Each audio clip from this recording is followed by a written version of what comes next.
Family politics ఇస్తున్న stroke నుంచి కోలుకోలేకపోతున్నారు కాపు నేత ముద్రగడ పద్మనాభం. సొంతింటి నుంచే కాక మొదలు కావడంతో పెద్దాయన డిఫెన్స్ లో పడ్డారు. కుమార్తె నుంచి వస్తున్న కౌంటర్స్ తో కుదురుగా ఉండలేకపోతున్నారు. కొంపలోనే మొదలైన కుంపటితో మళ్లీ రాజకీయాల్లోకి ఎందుకు వచ్చానా అంటూ మదన పడుతున్నారు.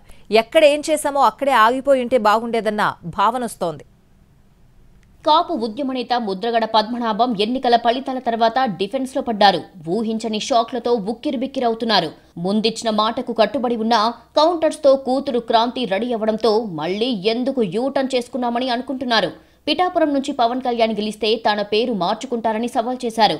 ముద్రగడ పద్మనాభరెడ్డిగా పేరు మార్చుకుంటారంటూ గెజెట్ విడుదలయ్యే వరకు ఊరుకోలేదు. ఎన్నికల ముందు నుంచి ముద్రగడ పద్మనాభం ఆయన కుమార్తె క్రాంతి మధ్య డైలాగ్ వార్ నడుస్తోంది. తండ్రి ఏం కామెంట్ చేసినా వెంటనే రియాక్ట్ అవుతున్నారు క్రాంతి. ముద్రగడ పవన్ కళ్యాణ్ ని వ్యతిరేకిస్తే క్రాంతి పూర్తిగా సపోర్టుగా మాట్లాడారు. తుని బహిరంగ సభలో జనసేనలో చేరడానికి క్రాంతి రెడీ అయ్యారు. సున్నితంగా తిరస్కరించిన పవన్ ఫ్యామిలీల్లో చిచ్చు పెట్టే ఆలోచన లేదంటూ క్లారిటీ ఇచ్చారు.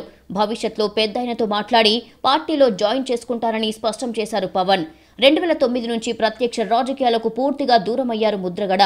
మళ్లీ 15 ఏళ్ల తర్వాత అసెంబ్లీ ఎన్నికల ముందు వైసీపీలో చేరి పొలిటికల్ రీఎంట్రీ ఇచ్చినా ఆశాజనకంగా లేకపోవడంతో నిరుత్సాహంలో ఉన్న అనుచరులు డీలా పడిపోయారు. ఎన్నికల్లో కూటమికి వ్యతిరేకంగా కామెంట్లు చేస్తూ హైప్ క్రియేట్ చేశారు పద్మనాభం. డైరెక్ట్ పాలిటిక్స్ చేస్తూ తన ఉనికి కోసం తన ప్రయత్నం చేశారు. ఫలితాల తర్వాత కొంత నిస్తేజంలో ఉండిపోయారు ముద్రగడ. అసలు ఎందుకు రాజకీయాల్లోకి మళ్లీ వచ్చామని ప్రశ్నించుకుంటున్నారు. రిటైర్మెంట్ వయసులో రీఎంట్రీ అవసరమా అనే కామెంట్లు కూడా అనుచరుల నుంచి వినిపిస్తున్నాయి. కాపుల రిజర్వేషన్ల కోసం పవన్ కళ్యాణ్ ఇప్పుడు పోరాటం చెయ్యాలని పిలుపునిచ్చారు పద్మనాభం.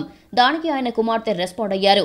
నాన్న, మీ పేరు కాదు, మీ ఆలోచన విధానం మార్చుకోవాలని క్లారిటీ ఇచ్చారు. జగన్ను ఎప్పుడు ప్రశ్నించని ముద్రగడకి పవన్ ని ప్రశ్నించే అర్హత లేదన్నారు.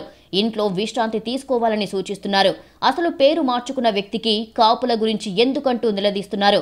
మరొకసారి విమర్శిస్తే ప్రతిఘటన వేరే విధంగా ఉంటుందని రిప్లై ఇచ్చారు. అలాంటి సిచ్యువేషన్లో ఏం చెయ్యలేక అనుచరుల దగ్గర మదన పడిపోతున్నారు. మళ్లీ పాలిటిక్స్ లోకి వచ్చి ఏం సాధించామంటూ ప్రశ్నించుకుంటున్నారు. క్రాంతి ఇస్తున్న కౌంటర్లతో డిఫెన్స్ లో పడ్డ ముద్రగడ కుటుంబంలో ఎవరికి ఏమైనా సరే కూతురు రానవసరం లేదని గతంలో చెప్పారు. తన కుటుంబంలో అందరూ ఒక లైన్ మీద లేకపోవడంతో ఎవరికి ఏమీ చెప్పలేకపోతున్నారు. అసలు తాను ఇలా చేసి ఉండాల్సింది కాదన్న అభిప్రాయం వస్తోంది.